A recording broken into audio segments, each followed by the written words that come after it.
안녕하세요. 건강 365 아나운서 최인경입니다. 백내장은 나이와 비례한다는 말이 있을 정도로 노년기 흔한 질환입니다. 하지만 백내장 진단을 받는다고 해서 모두 수술을 해야 하는 건 아니라고 하는데요. 물론 백내장의 치료는 수술이기 때문에 결국은 수술을 해야겠지만 치료 시기에서 개인차가 있다는 지적입니다. 특히 치료 시기의 기준이 본인이 느끼는 불편감이라고 하는데요. 어떤 의미인지, 또 수술은 어떻게 진행되고 뭘 조심해야 하는지에 대해서도 살펴보겠습니다. 그리고 청취자 사연으로 함께하는 우리 집 주치의로 이어가겠습니다. 건강 365 조용필의 여행을 떠나요 듣고 시작하겠습니다. KBS 라디오 건강 365 함께하고 계십니다. 백내장은 노화가 원인입니다. 나이 들수록 백내장의 위험이 높아지는 거죠. 나이와 비례한다는 말도 그래서 있는 게 아닐까 싶은데요. 백내장 수술이 흔하긴 하지만 진단을 받으면 모두 수술을 해야 하는 걸까요? 백내장은 치료 시기도 중요하다고 하는데요. 한양대학교 구리병원 안과 강민호 교수에게 도움 말씀 듣겠습니다. 교수님 안녕하세요. 네, 안녕하세요. 네, 반갑습니다. 백내장이 노인성 질환으로 불리는 걸 보면요. 노화가 가장 큰 원인인가 보죠? 네, 아무래도 노화가 가장 첫 번째 원인으로 생각할 수가 있겠습니다. 네. 그렇다면 초고령 사회를 우리가 살고 있는데요. 백내장 진단을 받는 분들이 점점 많아지겠어요. 네, 백내장이 결국 나이가 들면 생기는 일종의 퇴행성 변화이기 때문에 네. 예전보다 아무래도 오랫동안 사시다 보니까 백내장을 진단받고 또 치료받는 분들도 더 많아지고 있습니다. 네. 또 그렇게 노인들에게 이제 백내장이 많지만요. 비교적 젊은 나이에 백내장 진단을 받는 경우도 있습니다. 원인이 뭘까요? 네, 노화 현상이긴 하지만 백내장이 생기는 이제 여러 위험 요인이나 위험 인자 중에 네. 대표적으로 전신 질환 중에는 당뇨나 아토피가 있고요. 또 여러 가지 원인 때문에 장기간 부진피질 호르몬 치료를 이제 스테로이드라고 하는 치료를 받은 경우에도 네. 백내장이 좀 빨리 생길 수 있고, 특히 이제 안 외상이나 안군의 염증을 심하게 앓았으면 네. 백내장을 조금 빨리 진단받는 경우가 있습니다. 네. 당뇨병이나 아토피 질환이 있어도 백내장의 위험을 높이는 거군요. 콘택트 렌즈를 오래 사용한 분들도 걱정을 하시는데 렌즈와는 상관이 없을까요? 백내장과 콘택트 렌즈는 직접적인 상관관계는 이제 많지 않다고 보셔도 되고요. 네. 오히려 콘택트 렌즈는 이제 눈 위에 각막 위에 착용하는 거기 때문에 각막이나 결막 쪽 관련된 문제가 많이 생길 수는 있습니다. 네. 근데 백내장이 흔해서인지 통계적으로 볼 때 수술 건수가 많은 질환이기도 하지 않습니까? 그래서인지 대수롭지 않게 여기는 분들도 많은데요. 아유, 그러면 안 되겠죠? 네, 맞습니다. 이게 백내장이 흔하다 보니까 네. 익숙해서 그렇게 생각하실 수 있는데요. 네. 백내장 질환 자체가 단순하게 안 보이는 문제로 끝나는 게 아니고 질환에 대한 진단을 받고 수술을 받았을 때 우리가 눈이란 거는 한번 손을 대면 이제 다시 그 전 상태로 돌아갈 수가 없거든요. 그렇죠. 그래서 단순히 우리가 안경 바꾸는 것처럼 너무 쉽게 생각하셔도 안 됩니다. 네. 그러니까 백내장 진단을 받으면 일단 수술을 해야 하나 고민을 하시는 것 같은데요. 백내장 진단을 받았다고 바로 수술을 해야 하는 건 아니라고 들었습니다. 그런가요? 네, 맞습니다. 백내장 진단은 네. 저희가 이제 진단 기준을 보통 다른 암이나 이런 경우에는 암이다, 아님이 아니다 이렇게 명확하게 나눌 수가 있는데 네. 백내장 같은 경우에는 나이가 들면 생기는 노화 현상이고 네. 이게 자연스럽게 조금씩 진행을 하는 거거든요. 네. 그래서 어느 순간 이거는 백내장이다. 그리고 그 이전에는 백내장이 아니다라고 말할 수는 없고요. 네. 서서히 눈의 수정체의 색깔이 점점점 노랗게 색조 변화가 생기고 점차 천천히 탁해지는 거기 때문에 네. 그게 백내장을 진단받은 시점도 중요하지만 백내장이 어느 정도 진행했는지도 중요하기 때문에 백내장 진행 정도에 따라서 수술을 결정하게 됩니다. 네. 백내장이 어느 정도 진행이 됐는지 그 여부를 본다고 하셨는데요. 환자가 느끼는 불편감도 작용을 할까요? 네. 백내장이 가장 우리가 환자분들이 쉽게 확인할 수 있는 게 시력 검사를 통해서 확인할 수가 있는데요. 네. 환자분들이 예전에 안경을 끼거나 아니면 안경을 착용 안 하시던 분들인 경우에는 시력 검사를 건강검진 통해서 하게 되는데 네. 그럼 그전보다 시력이 잘 안 보이고 흐리게 보인다는 걸 발견하는 경우도 있고요. 네. 백내장의 위치에 따라서 빛번짐이라든지 사물이 두 개로 보인다든지 그런 불편감을 느끼실 수도 있습니다. 네. 백내장은 검진에서 우연히 알게 되는 경우가 많은 것 같은데요. 초기에는 증상이 없나 보죠? 네, 일반적으로 시력 검사를 해보면 네. 백내장 초기에는 시력이 잘 나오시거든요. 그래서 일반적으로 좀 침침하다라고 느끼는데 안경을 끼면 또 시력은 괜찮게 나오는 경우도 많아서 네. 초기에는 그냥 노안인가 보다 생각하고 지나시는 경우도 꽤 많습니다. 네. 그럼 백내장은 어떤 상태인 건가요? 백내장은 정확히 얘기하면 눈이 카메라 구조하고 굉장히 유사한데요. 카메라 안에 있는 렌즈가 맑고 투명하지가 않고 네. 조금씩 이제 혼탁이 생기는 걸 말하는 건데요. 네. 그래서 완전히 이제 빛이 통과하지 않은 상태는 아니고 색깔도 약간 노란색에서 진한 갈색으로 바뀌면서 네. 빛도 좀 덜 들어가고 선명도가 떨어지는 수정체가 혼탁이 생기는 상태라고 보시면 됩니다. 네. 그러니까 눈 안의 수정체가 혼탁해지는 거라고 하셨는데요. 눈에 어떤 변화가 오는 건가요? 수정체에 변화가 생기는데 수정체는 아주 얇은 수정체 낭으로 둘러싸여 있고 네. 그 안에는 수정체 핵이 단백질 덩어리인데요. 네. 이 수정체 단백질이 점차 딱딱해지고 경화가 오고 색깔이 점점 노란 색소가 증가하면서 색깔도 점점점 노란색에서 갈색으로 바뀌게 되고 그리고 전체적으로 수정체 탄력이 떨어지는 변화가 생기게 됩니다. 네. 일단 통증은 없어도 증상은 생길 수 있지 않습니까? 보통 어떤 불편들을 호소하시나요? 일단은 아까 말씀드린 것처럼 백내장 관련된 증상은 통증은 없습니다. 네. 대신에 시력 증상이 생길 수가 있고요. 대표적으로 시력 저하 증상들이 많이 생기고 특히 이제 밤에 어둡거나 실내 조명이 어두우면 더 침침하다고 이렇게 표현하기도 하시고요. 잘 안 보인다고 얘기하시는 경우가 많습니다. 네. 침침하다라고 말씀들을 많이 하시고 또 이제 앞서 빛번짐이나 복시도 느낄 수 있다고 하셨는데요. 증상의 정도가 사람마다 좀 다를까요? 네. 다를 수 있습니다. 백내장 정도에 따라서 차이가 날 수 있고요. 네. 그 백내장이 생기는 위치에 따라서 증상이 생길 수가 있거든요. 네. 아까 말씀드렸던 이제 빛번짐이라든지 이 복시 같은 경우에는 네. 일반적인 노인성 백내장 같은 경우에는 흔한 증상은 아니고요.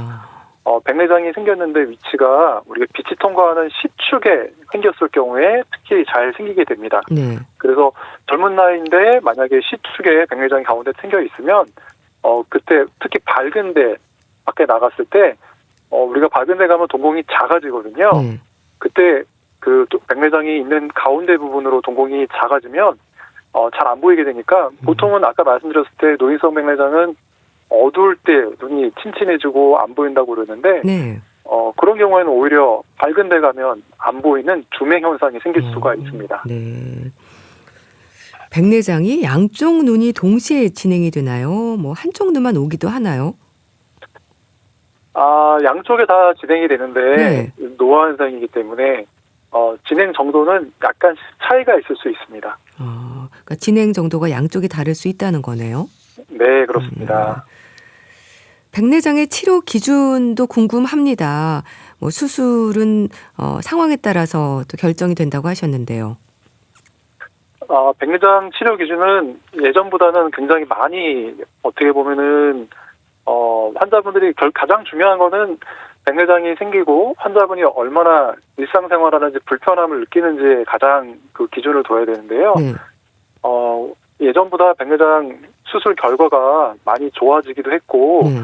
환자분들이 일상생활할 때 요구되는 어떤 시력에 대한 만족도나 요구도가 높아지면서 백내장 수술 치료 기준이 그 예전에 한 20, 30년 전보다는 시력으로 표현하면 훨씬 더 많이 완화가 됐습니다. 네. 그럼 수술을 결정하는 분들은 백내장 진단 초기보다는 좀 오래 생활하시다가 결정하는 경우가 많겠네요.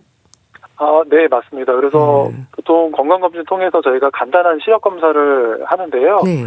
우선 그 간단한 시력 검사에서 시력이 크게 이상이 없다면 백내장 진단을 받더라도 그렇게 백내장 수술을 당장 결정할 필요는 없고요. 네. 1년에 한 번 혹은 6개월에 한 번 정도 정기적으로 시력 검사라든지 건강 검진을 통해서 네. 시력 변화가 있는지 체크하시고 그 다음에 결정하셔도 괜찮습니다. 네. 그럼 수술 전에는 어떻게 관리를 하는 건가요? 수술 전에는 대개는 이제 백내장이 이미 이제 생긴 백내장을 없앨 수는 없고요. 네. 일반적으로 진행이 빠르게 하지 않게 진행을 완화시키는 이제 안약을 사용하기도 하고요. 네.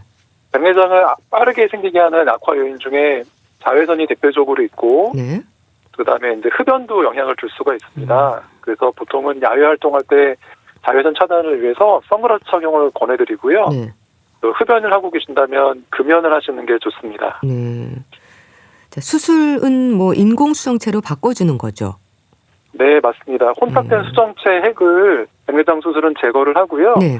그 수정체 역할을 하는 인공수정체를 넣어줘야 시력이 나오게 됩니다. 네. 그래서 백내장 수술이라고 하는 거는 두 가지가 같이 있는 건데요. 혼탁된 수정체액을 제거해주고 깨끗한 인공수정체를 넣어주게 되는 수술을 한꺼번에 얘기해서 백내장 수술이다라고 이해하시면 될 것 같습니다. 네.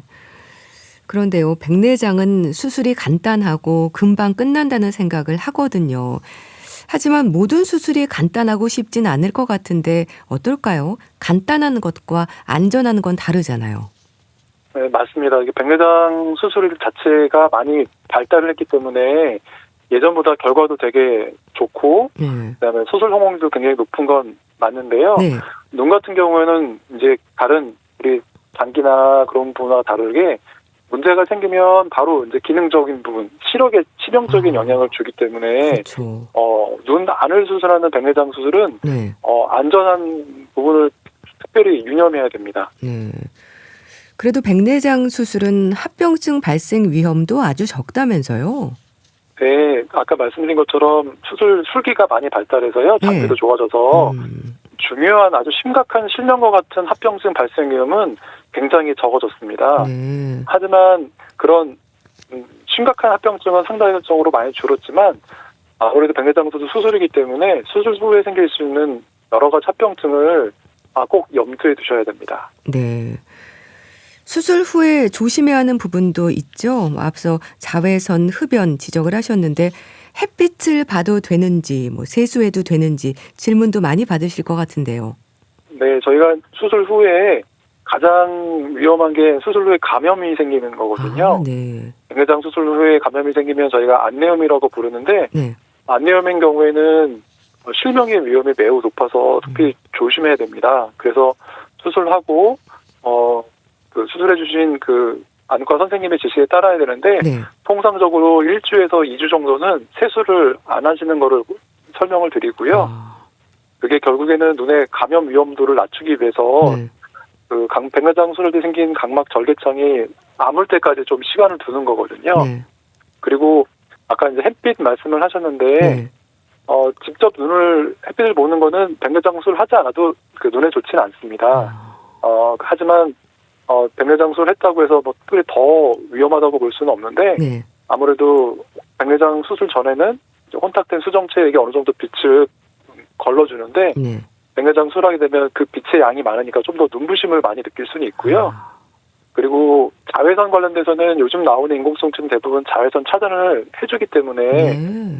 직접 해를 봤다고 해서 크게 문제되진 않지만 네. 그래도 햇빛을 봐도 아무 상관없다라고 이해하시면 안 될 것 같습니다. 네. 자, 이 부분도 궁금합니다. 백내장 수술이 비교적 안전하지만 과숙 백내장이라는 것도 있다면서요. 이런 경우에는 난이도가 높은 수술로 얘기가 되던데 어떤 상태인 건가요? 네. 백내장이 이제 과숙 백내장이라고 그러면은 백내장 단계가 가장 많이 진행한 상태로 이해하시면 되고요. 네. 수정체 핵의 변화가 아주 단단해져서 딱딱한 백내장이고 그러다 보니까 수술 중에 그 딱딱한 백내장을 제거하는 게 저희가 통상적으로 초음파를 이용해서 네. 수정체 핵을 단단한 수정체 핵을 보셔가지고 녹여서 제거를 하게 되는데 과속 백내장인 경우에는 백내장이 훨씬 더 단단하고 하니까 초음파를 훨씬 더 많이 사용하게 되고요. 네. 그러다 보면 수술 중에 합병증이라든지 수술 후에 백내장 수술로 인한 각막 손상이라든지 이런 부분들이 많이 생길 수 있어서 아무래도 좀 더 어려운 수술에 해당이 된다고 볼 수가 있습니다. 네. 그렇게 수정체가 너무 단단해지거나 이제 반대로 지나치게 연화된 경우는 어떤 분들에게 생길 수 있는 건가요? 단단해지는 경우는 결국에는 이제 나이가 되게 중요할 것 같습니다. 그래서 그렇군요. 고령인 경우에 백내장을 진단받았다면 네. 과속 백내장의 위험도가 더 높아지게 되고요. 거꾸로 그 백내장이 점점점 단단해지다 보면 어느 순간 넘어가면 아예 수정체 핵이 단백질이 그냥 녹아서 연화돼 갈 수가 있거든요. 네. 결국에는 너무 단단하다든지 네. 아니면 수정체액이 연화됐다는 거는 상당히 오랜 기간 동안 백내장을 방치됐거나 진단이 너무 늦어진 경우라고 생각하시면 될 것 같습니다. 이런 과숙 백내장이 되기 전에 미리 발견할 수는 없을까요? 충분히 발견할 수가 있고요. 저희가 간단한 시력 검사를 통해서도 확인할 수가 있는데, 네, 시력 검사를 했는데 물론 정상 시력인 1.0이 나오지 않더라도 만약에 시력이 시력표상에서 0.4에서 5 이상 볼 수 있으시다면 과속 백내장은 가능성이 낮습니다. 그러니까 과속 백내장이 되기 전에 우리가 이제 미리 수술을 받으셔야 될 텐데 기본적인 시력 검사를 통해서 시력표상의 시표가 아주 맨 위에 있는 시표가 안 보일 정도가 아니라면 대부분 과속 백내장은 아니다라고 생각하시면 되고요. 그렇다고 그렇게까지 시력이 떨어질 때까지 그냥 기다리는 거는 옳지 않을 것 같고, 적어도 시력표상의 시표가 보일 정도라면 과속 백내장까지는 그렇게 염려하지는 않으셔도 될 것 같습니다. 네. 또 라식, 라섹과 같은 시력 교정술을 받은 분들도 많으신데요. 이런 분들은 백내장 수술에서 난이도가 높아지지 않을까 걱정을 하는데 어떨까요? 라식, 라섹 수술 같은 경우에는 이제 각막에 레이저를 이용해가지고 변화를 줘서 저희가 굴절 교정을 하는 방법인데요. 백내장 수술 자체에 어떤 난이도는 라식, 라섹 수술에 의해서 크게 영향을 받지는 않습니다. 다만 이제 저희가 눈 속에 각 사람마다 백내장 수술 후에 인공수송체를 넣게 되는데요. 그 인공수송체 도수가 아무래도 각막을 깎는 수술을 하시는 경우에는 오차가 생길 수가 있습니다. 그래서 초기에 라식, 라섹 수술을 받으셨던 분들 중에 인공수송체 도수 오차가 심하게 생겨서 수술 후에 인공수송체 교환을 하시는 경우가 더러 있긴 했는데, 지금은 이제 너무 많은 분들이 라식, 라섹 수술 받으시고 나이가 드시면서 백내장 수술도 받으시고 하시면서 이런 인공수송체 도수 오차 문제는 거의 해결이 됐다고 보셔도 됩니다. 그렇군요. 고도근시나 망막 질환이 동반된 경우는 어떻습니까? 이런 경우도 어떻게 보면 라식, 라섹 수술하신 분들이 이제 고도근시나 망막 질환이 동반된 경우도 꽤 많은데요. 수술 자체 만약에 이제 고도근시인 경우라면 아무래도 수술 중에는 일반적인 분보다 좀 더 주의를 또 해야 되고 하긴 하는데, 수술 자체의 문제도 있지만 수술 전후에 고도근시가 있는 분들이 동반된 망막 질환이 있는 경우도 꽤 있고요. 또 그리고 기존에 망막 질환이 있는 분들이 백내장 수술 후에 기존의 망막 질환이 악화되거나 재발하는 경우도 있기 때문에 수술 후에 전후로 백내장 수술 전후로 이런 분들은 잘 검진을 보시는 게 중요합니다. 그럼 그런 경우에는 수술 전후로 어떤 부분들을 좀 살펴야 하는 건가요? 우선은 망막 질환이 고도근시인 경우나 망막 질환이 앓으신 경우라면 백내장 수술 전에 먼저 면밀히 망막 검사를 통해서 망막 이상이 있는지 확인을 해야 될 것 같고요. 백내장 수술이 잘 마치고 어느 정도 안정이 되면 다시 망막 상태를 수술 후에 확인해 보는 것이 필요하겠습니다. 백내장 수술 시기를 궁금해하고 불안해하는 분들에게는 어떤 말씀을 주실까요? 노인들 중에는 친구들이 수술했다고 하면 본인도 해야 하는 게 아닐까 불안해하시던데요. 네, 그렇게 해서 진료를 보러 오시는 분들이 간혹 계시는데요. 우선 본인이 느끼는 불편감이 어떠신지가 가장 중요할 것 같습니다. 우리가 이제 노안 증상하고 백내장 증상을 많이 헷갈려 하시는데, 만약에 현재 돋보기를 쓰고 혹은 착용하고 계신 안경이 있는데 안경을 쓰고 일상생활이 크게 어렵지 않다면 그거는 이제 너무 걱정하지 않으셔도 될 것 같고요. 다만 예전에 쓰던 안경이 잘 보이는데 예전만큼 잘 보이지가 않고, 그다음에 돋보기를 썼는데도 불구하고 가까이 있는 게 잘 보이지 않는다면 네. 그거는 이제 다른 눈의 질환 때문에 그럴 수 있고, 그중에 가장 대표적인 게 백내장이기 때문에 백내장을 생각해 보셔야 되고요. 그럴 때는 뭐 간단한 저희가 시력 검사나 안과 검진을 통해서 백내장 여부를 확인할 수 있기 때문에 네. 불안하시면 근처에 있는 안과에서 간단한 검진을 통해서 백내장 여부를 확인할 수 있기 때문에 너무 걱정하지 않으셔도 될 것 같습니다. 네, 알겠습니다. 자, 오늘은 백내장에 대해서 자세히 알아봤는데요. 한양대학교 구리병원 안과 강민호 교수와 함께했습니다. 감사합니다. 네, 감사합니다. KBS 라디오 건강 365 함께하고 계신데요. 유리상자의 아름다운 세상 듣고 다시 오겠습니다. KBS 라디오 건강 365 함께하고 계십니다. 청취자 사연으로 건강을 생각해 봅니다. 순천향대 서울병원 가정의학과 조현 교수에게 도움 말씀 듣겠습니다. 교수님 안녕하세요. 네, 안녕하세요. 오늘은 무릎 통증으로 고생하는 분의 사연부터 보겠습니다. 들어보시죠. 구부리고 앉았다 일어날 때 무릎이 시큰거리거나 그래서 그 이유나 아니면 완화하는 방법을 좀 알고 싶어요. 그거 한 작년부터 특히 제가 47이니까 작년부터 더 그랬던 것 같아요. 그래서 저희 직업상 무릎 꿇는 일이 많고 앉았다 일어났다 일이 많기 때문에 무릎을 접을 때마다 약간 시큰시큰 송곳으로 찌른다거나 아니면 갑자기 뛰거나 이러면 콕콕 쑤시는 통증이 있어요. 아직 안 가봤어요. 왜냐면 이게 그런 행동을 할 때만 아프니까 평소에는 잊어버리고 살다가 일하면 생각나고 그냥 멀티비타민 정도, 그냥 종합 비타민 정도만, 그것도 생각날 때만. 아무래도 이제 이게 나중에 그 연골이 닿아서 못 쓰게 된다거나 그게 제일 걱정이죠. 금방 이제 고장 날까 봐. 승무원이 주신 사연인데요. 올해 15년째 근무 중이라고 합니다. 무릎이 많이 아프다고 하세요. 무릎 통증은 비교적 흔한 증상이죠? 네, 굉장히 좀 매우 흔하게 보는 증상이고요. 네. 특히 좀 계단을 좀 많이 오르내리거나 오래 서 있는 직업이 있으시거나 아니면 좀 반복적으로 앉았다 일어나는 동작이 많으신 경우에는 아무래도 좀 무릎에 부담이 좀 쌓이기가 쉽습니다. 그리고 이제 무릎 같은 경우에는 체중을 직접 지탱하는 관절이기 때문에 네. 사용량이 많으시게 되면은 통증이 생기기가 쉽고요. 그다음에 40대가 넘어가게 되면은 연골이라든지 관절 주변이 좀 늙기 때문에 네. 통증을 느끼시는 분들이 늘어나는 경우가 많습니다. 그러니까 걸을 때, 굽힐 때, 또 앉았다 설 때도 그렇고요. 움직임에 변화가 생길 때 통증을 느끼는 경우가 많은 것 같아요.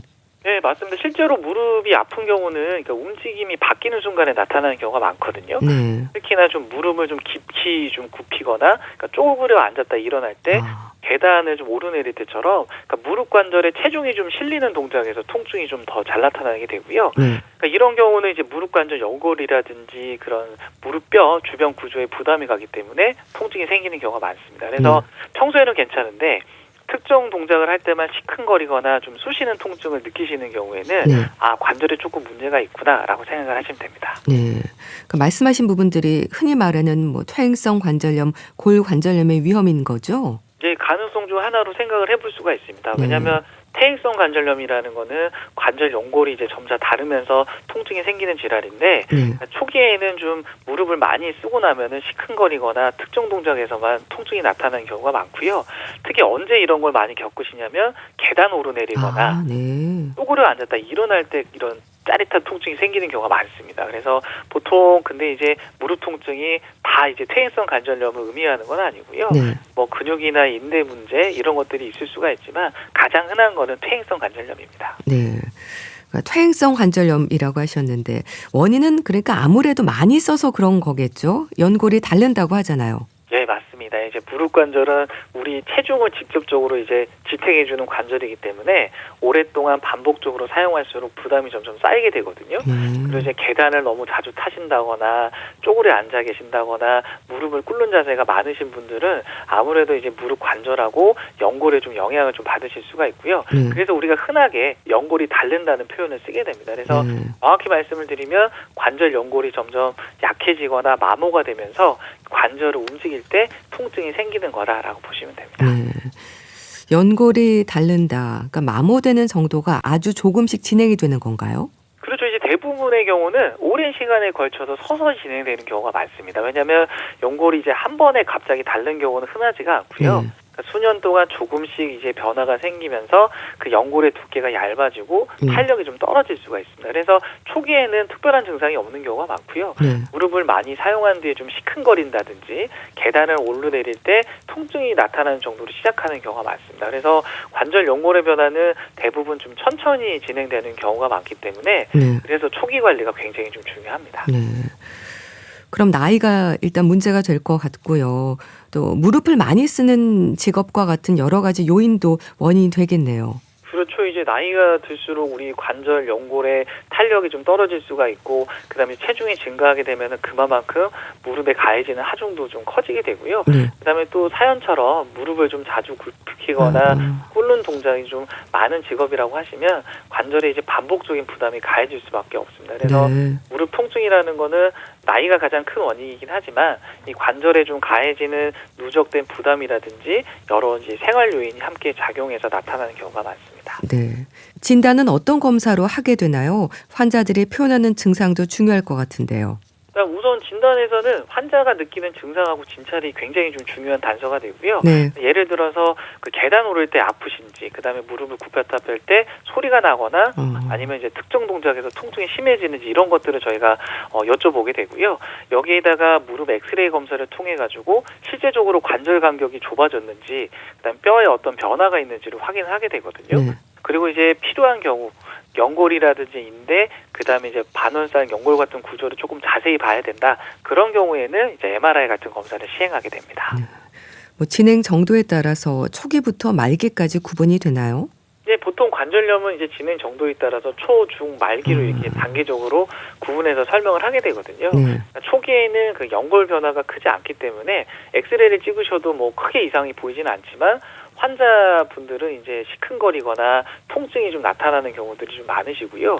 이제 중기로 진행이 되게 되면은 연골이 좀 닳아있기 때문에 사진상에서도 관절 간격이 좀 좁아지게 되고 통증이 훨씬 더 자주 나타나게 됩니다. 그래서 이게 말기가 되게 되면은 일상적인 보행에서도 그냥 걸으실 때도 통증이 생길 수가 있습니다. 그래서 무릎 관절염은 서서히 좀 진행되는 질환이다라고 보시면 됩니다. 네. 사연 주신 분은요, 좀 무릎 통증에 도움이 될까 싶어서 멀티비타민을 복용 중이라고 하는데요. 어떻습니까? 비타민과는 직접적인 연관이 없을 것 같긴 한데요. 그렇죠. 이제 아무래도 무릎이 아프시면은 이런저런 약들을 좀 챙겨서 드시는 경우가 많은데, 그러니까 일반적인 종합 비타민은 그러니까 무릎 연골을 직접 회복시키거나 관절염을 치료하는 역할을 하진 않습니다. 그러니까 이제 비타민이라는 거는 그러니까 전반적인 영양 상태를 유지하는 데 도움이 줄 수는 있지만 어떤 관절염의 진행을 막거나 통증을 직접적으로 줄이는 효과는 확실하게 없습니다. 그래서 이제 무릎 통증 관리에서는 어떤 특정 비타민보다는 살을 좀 빼시는 체중 관리가 굉장히 중요하시고요. 그다음에 관절에 무리가 가지 않는 운동, 그다음에 생활 습관 관리가 훨씬 더 중요한 부분이라고 말씀을 드리겠습니다. 네. 그러니까 연골이 빨리 닳을까 걱정이라고 하시는데요. 뭐 체중 관리나 이제 관절에 무리가 되지 않은 그런 동작들이 중요하다고 하셨는데 좀 도움이 되는 자세를 말씀 주세요. 이게 자세가 굉장히 중요하거든요. 그러니까 무릎 관절은 이제 작은 자세 습관에서도 굉장히 영향을 좀 많이 받을 수가 있습니다. 그래서 진짜로 피하셔야 될 자세는 바닥에 쪼그려 앉으시는 자세. 그러니까 무릎을 좀 접는 자세를 좀 오래 유지하시게 되면은 관절에 이제 부담이 굉장히 많아지기 때문에 이런 양반다리 하는 자세 같은 걸 좀 피하시는 게 좋으시고요. 그다음에 계단을 너무 반복적으로 오르내리는 동작도 무릎에 압력을 크게 가할 수가 있습니다. 그래서 특히 이제 내려오시는 계단을 타시게 되면은 무릎에 좀 하중이 좀 많이 걸리기 때문에 내려오실 때는 계단보다는 엘리베이터를 가급적 이용하시는 게 좋으시고요. 평소에는 그 의자에 앉는 생활을 좀 하시고 무릎을 좀 과도하게 굽히는 자세를 줄이시는 게 좋습니다. 네. 약물이나 주사 치료도 있지 않나요? 그렇죠. 이제 일단 초반에는 이제 약물이라든지 주사 치료 이제 함께 고려를 하기도 하거든요. 그래서 이런 소염 진통제 같은 약물을 사용을 해가지고 염증이나 좀 통증을 좀 줄이는 치료를 하거나 아니면 관절 안에 직접 주사를 놓아줘서 그 관절 기능을 좋아지게 하는 그런 치료를 할 수가 있습니다. 근데 이런 치료는 그 통증을 좀 줄여주고 관절 기능을 돕는 치료고요. 연골을 좀 완전히 되돌리는 치료는 아니기 때문에 이런 치료 플러스 뭐 체중 관리라든지 운동 같은 생활 습관 관리가 함께 진행이 돼야 됩니다. 네, 알겠습니다. 이제 다음 사연도 보겠습니다. 들어보시죠. 일단 아이가 비염이 있기는 한데 항상 코가 막힌 상태로 말을 하다 보니까 엄마로서는 걱정이 많이 되더라고요. 그래서 축농증이나 혹시 다른 질병이 있진 않을지 걱정이 되는데 작년에 학교 입학하면서 담임 선생님도 굉장히 심각하게 얘가 항상 코가 막힌 상태라고 얘기를 하셔가지고 다른 아이들보다 좀 심각한 것 같아가지고 걱정이 좀 되긴 했어요. 그냥 항상 코가 막힌 목소리예요. 비염이라고 들었어요, 소아과에서는. 근데 얘는 불편함을 못 느끼는데 듣는 사람으로서는 항상 코가 막혀 있으니까 좀 불편해 보여요. 환절기에 좀 심해지는 것 같기는 한데 혹시 축농증이나 또 다른 이제 뭔가 질병이 심해져서 나중에 수술을 해야 되는 상황이 올까봐 그게 조금 걱정이 돼요.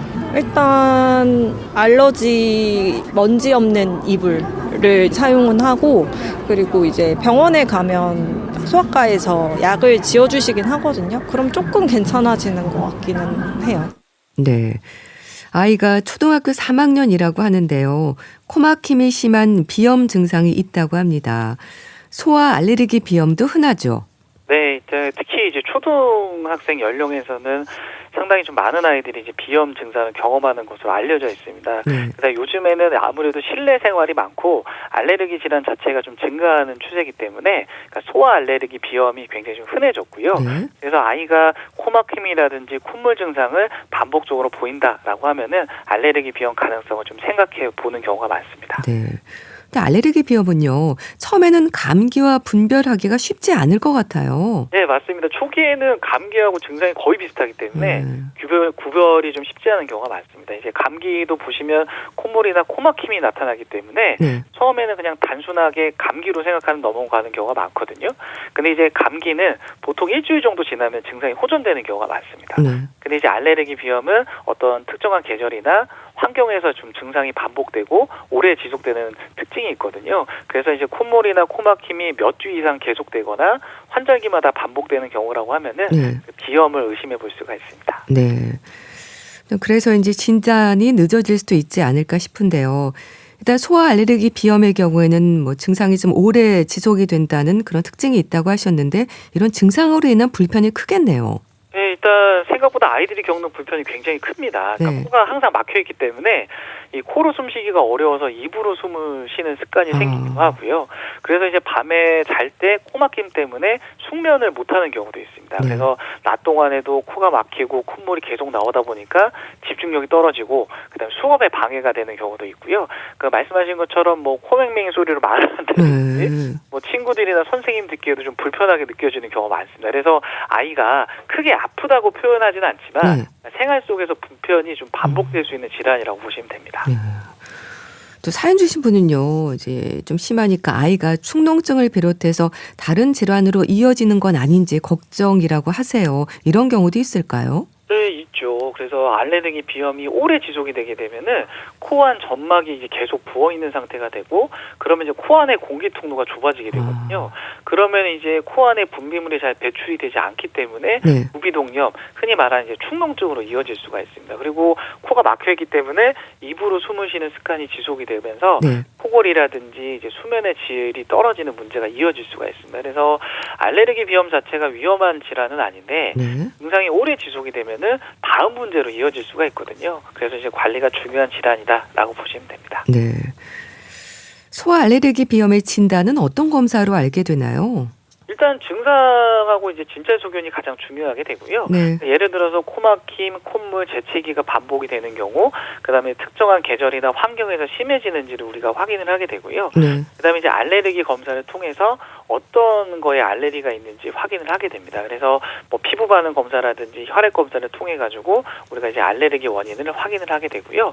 뭐 축농증 같은 다른 질환이 의심이 된다라고 하면은 코 안을 보는 내시경이라든지 그다음에 엑스레이 같은 영상 검사를 추가적으로 시행을 하게 됩니다. 네. 치료는 약물이죠. 네, 일단 약물 치료가 기본적인 치료 방법입니다. 네. 그래서 코막힘하고 콧물, 재채기가 가장 흔한 증상이기 때문에 이런 증상을 줄여주는 이제 약물을 좀 사용을 하게 되고요. 네. 그다음에 이제 알레르기가 원인인 경우가 많아서 그다음에 뭐 친구 관리라든지 뭐 습도 관리라든지 이런 생활 습관을 교정하는 이런 치료도 환경 치료도 같이 시행을 하게 됩니다. 네. 일단은 뭐 코막힘, 콧물, 재채기로 고생하는 분들이 많아서 이제 증상이 많은 약물을 처방한다고 하셨는데 쓰이는 약제들이 많지 않나요? 예, 약은 여러 종류가 있습니다. 근데 이제 주된 증상이 어떤 거냐에 따라서 약을 선택을 하게 되고요. 네. 그러니까 예를 들어서 재채기나 콧물이 많은 경우, 그다음에 코막힘이 심한 경우, 그다음에 이제 증상이 오래 지속되는 경우를 구별을 해가지고 상황에 따라서 사용하는 약이 좀 달라질 수가 있거든요. 네. 그래서 보통은 이제 아이 증상 정도하고 지속 기간을 고려해가지고 네. 한 가지 약을 쓰는 경우가 가장 많고요. 그러니까 필요하면은 이제 여러 가지 약을 같이 쓰는 경우도 많습니다. 네. 그 약물 가운데서요. 항히스타민제나 뭐 스테로이드제도 있고요. 점막 수축제도 있고 여러 약물이 있던데 어떻게 구분해서 쓰일까요? 그렇죠. 이제 쓰는 약이 많아지게 되면 아무래도 좀 생각이 좀 많아질 수가 그렇죠. 있는데 우선 항히스타민제 같은 경우에는 그러니까 재채기, 콧물, 코 가려움증 이런 알레르기 증상을 줄이는데 도움이 되는 약으로 이제 보시면 됩니다. 네. 그리고 이제 코에 이렇게 뿌리는 스프레이, 그러니까 비강 스테로이드 스프레이 같은 경우는 코 점막의 염증을 줄여서 이제 코막힘을 완화시키려는 목적으로 좀 저희가 쓰게 되고요. 네. 그다음에 이제 점막 수축제 같은 경우에는 코 점막의 좀 부종을 좀 줄여주는 약인데 그러면 이제 코막힘이 빨리 좀 해결이 되거든요. 근데 이거는 장시간 사용하는 거는 이제 권장을 하지가 않습니다. 네. 그래서 실제 치료에서는 이 항히스타민제, 스테로이드 스프레이, 이 점막 수축제를 그 증상이나 상태에 맞게 잘 선택해서 사용을 하는 게 일반적입니다. 네. 또 이런 알레르기 비염과 함께 천식이 있는 경우도 있잖아요. 이럴 때는 약 처방이 어떻게 되나요? 좀 상태를 알아야 될 것 같은데 효과적인 약물이 있나요? 네, 일단 알레르기, 비염, 천식 모두 좀 알레르기 질환이기 때문에 네. 같이 나타나는 경우가 굉장히 좀 흔하고요. 아, 그러니까 이런 경우에는 이제 코 증상뿐만 아니라 그러니까 기도의 상태까지 함께 평가를 해가지고 치료 계획을 세우게 됩니다. 그래서 비염 증상에 대해서는 앞서 말씀드린 항히스타민제라든지 그런 코에 뿌리는 스프레이 같은 약을 사용을 하게 되고요. 네. 여기에 천식이 있는 경우라고 하면은 그러니까 흡입제 같은 천식 치료 약물을 함께 사용하는 경우도 있습니다. 그래서 네. 결국에는 아이 증상이라든지 상태를 종합적으로 확인을 해서 여기에 맞춰서 치료를 하게 됩니다. 네. 네, 특히 소아 알레르기 비염이 많다고 하셨는데요. 아이들에게 약을 쓸 때는 좀 조심스럽습니다. 일단 알레르기 비염의 그 원인을 파악해서 원인을 피하는 게 중요할까요? 예, 맞습니다. 일단 뭐 소아 알레르기 비염에는 약물 치료도 중요하긴 하지만 네. 그러니까 알레르기 원인을 좀 줄이는 환경 관리가 기본이거든요. 그래서 예를 들어서 진먼지 진드기가 원인인 경우가 많기 때문에 그러니까 침구를 자주 세탁을 하고 먼지가 쌓이지 않도록 어떤 환경 관리를 해주는 게 굉장히 도움이 되고요. 그다음에 이제 환절기, 특히 이제 꽃가루가 많은 시기에는 외출하고 돌아왔을 때 세안이라든지 옷 관리도 굉장히 중요합니다. 그래서 이와 같이 좀 알레르기를 유발하는 환경을 줄이는 게 증상 관리에서 굉장히 좀 중요하기 때문에 네. 약물 치료는 증상이 심한 경우만 사용을 하고 이런 환경 관리는 평상시에도 계속 신경을 써주셔야 됩니다. 네. 또 알레르기 비염으로 인한 코막힘이 계속되면 이제 코가 부어서 코골이도 있고 수면의 질이 떨어질 수도 있다고 이제 앞서 말씀하셨는데요. 그럼 수면 무호흡증과 같은 부분도 발생할 수 있어서 좀 조심할 필요가 있을까요? 네, 맞습니다. 이제 코막힘이 오래 지속이 되게 되면은 수면에도 영향을 주게 되거든요. 네. 그러니까 이제 코로 숨쉬기가 어렵기 때문에 입으로 숨을 쉬는 이제 습관이 생길 수가 있고 그러면 이제 잘 때 코골이라든지 수면의 질이 좀 떨어지는 그런 경우가 많습니다. 그리고 특히 코막힘이 심하거나 그다음 편도라든지 아데노이드가 큰 경우에는 그러니까 수면 중 호흡이 좀 불규칙해지는 문제로 이어질 수가 있고요. 이게 단순하게 코만 고는 문제로 끝나는 게 아니라 네. 아이들 같은 경우는 이제 성장이라든지 아니면 이제 학습이랑도 관련이 있기 때문에 네. 이런 증상이 오래 지속이 된다라고 하면은 수면이나 호흡에 영향을 주는 이런 문제들을 찾아가지고 치료하실 필요가 있습니다. 네. 또 사연 주신 분은요. 나중에라도 수술을 해야 하는 경우가 생길까 걱정이라고 하는데요. 어떤 말씀을 주실까요? 그렇죠. 이제 많은 부모님들이 그 부분을 많이 걱정을 하시거든요. 그러시죠. 근데 이제 다행인 거는 대부분 소아 알레르기 비염은 약물 치료하고 환경 관리로 조절되는 겁니다. 그래서 이제 수술이 필요한 경우는 흔하지가 않고요. 그러니까 보통은 지금 아데노이드가 큰 경우, 그러니까 구조적인 문제가 있는 경우, 네. 그다음에 이제 만성적으로 축농증이 반복되는 경우처럼 어떤 특정한 상황에서 우리가 제한적으로 고려하는 경우가 많거든요. 그래서 알레르기 비염 자체만으로는 이제 수술하는 경우가 많지가 않습니다. 그래서 아이 증상을 꾸준히 관리하고 필요할 때 치료를 받으시면 네. 대부분은 잘 조절하시면서 지내는 경우가 많다는 거를 부모님들한테 말씀드릴 수가 있을 것 같습니다. 네, 알겠습니다. 우리 집 주치 건강에 대한 궁금증 풀어봤는데요. 순천향대 서울병원 가정의학과 조현 교수와 함께했습니다. 말씀 감사합니다. 네, 감사합니다. 이문세의 소녀 보내드리면서 인사드릴게요. 건강365 아나운서 최인경이었습니다. 고맙습니다.